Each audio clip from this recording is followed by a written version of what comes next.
বিসমিল্লাহির রহমানির রহিম। আপনার কে মেম্বার কি নাম? মুজিবুর রহমান। ওর অনুরোধে আজকে আপনাদের এখানে হাজির করলো।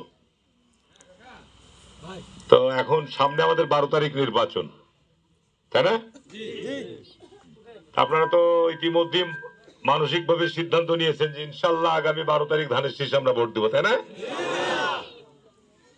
আমি যে রাস্তা দিয়ে আসলাম আমার সঙ্গে কিন্তু আরো 15-20 জন আছে। এখানে আমাদের অ্যাডভোকেট মহেজ এসছে, তারপরে আতাউর এসছে, আমাদের স্বেচ্ছাসেবক সোহেল এসছে। আপনাদের যে রাস্তা দিয়ে আসলাম সাদিকুল ভাই আসেনি, ও গাড়িতেই আছে। মেম্বার ছিল আমার সঙ্গে, জিজ্ঞাসা করছিলাম যে আমাকে নিয়ে আসার মূল উদ্দেশ্য তো রাস্তা দেখানো, যে এমপি সাহেবকে তো আমরা ভোট দিব কিন্তু যেন রাস্তাটা এমপি সাহেব দেখে যাক। ওখানে আর এক মোড়ে খাড়ো করা আছে, বলছে রাস্তা দেখার কিছু নাই। তখন আপনাদের এই অঞ্চলগুলো ছিল আগে চর অঞ্চল, বছরে 6 মাস পানিতে ডুবে থাকতো আর 6 মাস আপনারা খরাতে থাকতেন। এখন পর্যায়ক্রমে আল্লাহর রহমতে পদ্মায় আমাদের বাঁধ হয়ে গেছে, তাই না? পদ্মায় বাঁধ হয়েছে, যার ফলশ্রুতিতে এলাকা বন্যায় মুক্ত হয়েছে।